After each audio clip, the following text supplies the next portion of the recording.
All right, welcome back to All Cars, y'all. I am John. It is time for another Motorweek retro review reaction. This week I have chosen, buckle in, it's the 2002 Mazda Millenia S road test by Retro Review, Motorweek Retro Review. And I have chosen this for one really simple reason. The Mazda Millenia is quite possibly my favorite car from the 90s. I really think so. At least it's my favorite car as I remember it from the 90s. And this is really important. I think the 90s were kind of an amazing time. I think we'll appreciate it more as we get a little further away from it. You had Chrysler having a styling renaissance. Toyota and Honda were building some of the most reliable things they've ever built. Mazda actually went from being boxy to pretty swoopy and I think a little sexy. There's a lot of change there, although grunge sucked. Let's be clear. But Mazda, they wanted to start their own luxury division to compete with, say, Acura. And the Japanese economy collapsed. And so in the early 90s, I think it was 94, they took what was largely their first luxury car that they didn't launch as a luxury division and released it as the Millenia. And in the later 90s, I had a chance to drive multiple of these. I've driven the base level engine, the Miller cycle engine, and I loved the car. And I talk on this channel a lot about the different cars I was exposed to over years that moved me away from American and made me appreciate what the Japanese were doing. And the Millenia was one of the big ones. It was a moment with a Civic. It was a moment with a Protege. And it was a moment with the Millenia. And at the time, me and my first wife, we couldn't really swing it financially. It didn't make sense to buy something this nice when we just needed basic transportation. But I loved the Millenia. I absolutely adored it, and I loved it. So I'm super excited to watch this one and see if it's nearly as good as I remember it through these 25-year-old rose-colored glasses. So as always, sit down in your comfy chair, grab your beverage of choice, and let's take a little trip down memory lane. Of all the Japanese automakers, none has shown a willingness to push the boundaries of accepted internal combustion engine technology more than Mazda. The 70s and 80s saw the rise and fall of their attempts to make us love the rotary Wankel engine. And in 1994, they began producing the super efficient, supercharged Miller cycle engine, and the car it powers, the Millenia S. But after nearly 8 years, is the Miller-powered Millenia still relevant? Well, we've said it before, in the fast-paced world of automobile design and manufacturing, anything much older than 4 or 5 years can quickly find itself outdated or worse, completely obsolete. And I'll jump in here. Again, I think the Millenia came out in 94. I would need to look it up to verify that. So this is pretty old, like I said, about 8 years. But I thought it was such a good-looking car. Maybe not revolutionary, right? It didn't push the boundaries too far beyond what the Japanese were willing to explore. But it was really, really good looking. I love the proportions. I thought it did almost everything right. And this one, they refreshed it, and I think it looks better overall. So I decided to do a later one, primarily because there were more video offerings to do a reaction to. But also just because I think it looks the best. So a little unusual for me. I wanted to look at kind of the last swipe. But he makes a good point. This is after it's been on the market for 8 years. Is it even relevant in the world? Fortunately, the 2002 Mazda Millenia S hasn't reached that point yet, thanks to some major revisions last model year, all of which have carried over to this 2002 example. That includes revamped styling to the Millenia's front fenders and hood, grille, front bumper, and headlights. Okay, so a lot of different influences here, all of which I like. So the first generation Millenia was a combination of Honda with some other influences out there. It was Japanese without being that crazy, wild, in-your-face Japanese, but it wasn't Jaguar or Mercedes, or certainly not the Swedish brands. It was very, very nice, but not overly prestigious. But it was a really, really, really good car. And the problem with it was that coming out with a top-of-the-line premium car that competes with luxury brands or premium brands doesn't usually work out very well without being associated with the premium brand. Now, the Millenia charged on for a while, and they've done a refresh here. And they made the headlights a little bit bigger. They gave them a little style. They made the grille a little bit bigger here. And you know what? It all works. It looks almost a little Mercedes-ish, a little Acura Legend, a little Acura, a lot of different little influences here. But the end result is something that really, really works for me. And certainly if you look at the hood off of the grille here, there's two little lines that run up through the hood, and it gives a presence to it. You see the same kind of thing in a Mercedes S-Class. Really, really good looking car. Really good looking. As well as taillights and rear fascia. The results are a sleeker and more aggressive look and an overall length that, at 191.6 inches, is 1.8 inches longer than the first generation Millenia. And, you know, down the side there, let me go back. Not unattractive. The front, around the wheels, the back, there's a lot of Lincoln LS vibes coming off of this. Just on the side and in certain frames, the rear, the trunk lid, and how the taillights are handled, it doesn't give it off at all. To me, if a Lincoln LS and a Acura Vigor had a baby, this would be it. I think this is a fantastic looking vehicle. I really do, and it's really heartwarming. I don't watch these in advance. I hope you remember that. This is off the cuff. Man, this vehicle does it for me. I love this vehicle. I wish I had one. I wish I still had one. I think it's gorgeous. I do. Not luxury, premium, prestige, Bentley Continental, but dang, I think this is just a handsome sedan. 1.8 inches longer than the first generation Millenia. Improvements under the Millenia's new skin included added reinforcements to the Millenia's body structure that increased torsional rigidity by 35%. This elevates the Millenia's supple but not soft ride quality, an attribute we were quite taken with when we tested the first generation Millenia back in 1994 even more. And it's quieter too, thanks to added sound insulation in key areas throughout the interior. The additional stiffness hasn't hurt the Millenia's refined handling characteristics either, as a trip through our low-speed slalom exercise revealed that the Millenia's independent multi-link suspension with struts up front and 3 lateral and 2 longitudinal links plus tow control at the rear still delivers a well-balanced run through the twisties. Side-to-side transitions feel natural and under control, with the expected amount of front drive understeer evident on turn-in. I'll tell you what, you know, there's an old saying. I'm not a racer, I know that, but there's an old saying I remember hearing that, you know, when you're racing well, it looks slow because everything's just so smooth, right?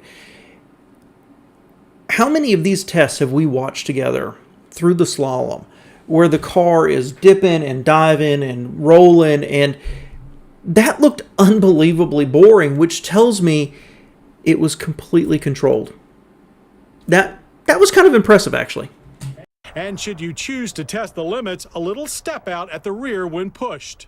The new larger brake rotors in the front, up from 10.8 inches to 11.7, coupled with ABS braking and electronic brake force distribution, do a reasonable job of keeping you well within the limits when it comes to stopping. We managed stops from 60 and a fine average of 120 feet. But our drivers noted there was some minor wheel lockup before the ABS kicked in and excessive noise and vibration once it did. Okay, glad I stopped it here. Braking, good. Can't say much about it. I want to be fair. I do say on these reaction videos, I am super biased towards this car, guys, that 115 is like the magic number. 120, that's not bad. And no drama.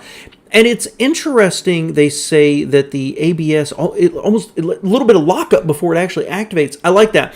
Still, to me feels like still Mazda's a little bit of that driver car. I want to hear what they say about the interior, but I'm going to give you my first impressions of it before they say anything. Wow. I loved this interior. I don't care what Lexus was doing, what Acura was doing, what Infiniti was stumbling through. This interior did it for me. When this was out, I loved it. It's a little cut up. You look at this little corner right here. Luckily, they used two different shades, which I love. Beige interior, light and bright, airy, which I love. I talk about it all the time on the channel. But you look at this lower corner right here above the vent, little dust collector right there. A lot of cutout lines around where the airbag is, but an absolutely gorgeous interior. It was so impressive in person. The only other car I've ever driven that when I sat in it, I was like, wow, was a Mercedes E-Class, and that was somewhere in the late 2000s, as I recall. Let's see what they say about it. Inside the Millenia, changes made in 2001 also all carry over to our 2002 model. These include a two-tone interior treatment with improved switch placement and interior lighting. Leather upholstery remains standard. A power lumbar support has been added to the power adjustable driver's seat, and audio controls added to the leather-wrapped steering wheel. The Optitron gauges are easy on the eyes and feature some of the best backlighting in the business. Our Millenia S tester featured a Bose 9-speaker audio system with available in-dash CD changer, and also came with the 4 Seasons package, which includes traction control and heated seats. And between the front seats, you'll find a more user-friendly console. What hasn't changed in this second-generation Millenia is the choice of powertrains. The Millenia Premium model comes with a 2.5-liter double overhead cam 24-valve V6 that delivers 170 horsepower and 160 pound-feet of torque. The Millenia S model, our preference, is powered by the still rather trick 2.3-liter double overhead cam 24-valve supercharged Miller Cycle V6, which puts out 210 horsepower and 210 pound-feet of torque. And you know what? The base model was pretty good. 170, that's okay. I mean, you think about the reaction video I just did to a 626 from 93, it made 164. So it's not an amazing jump forward in nearly 10 years. That base engine was still really nice, but that's the strongest word you could use about it. The Miller Cycle one, it was not a barn burner. It was not turbocharged. It wouldn't throw you back and wow you.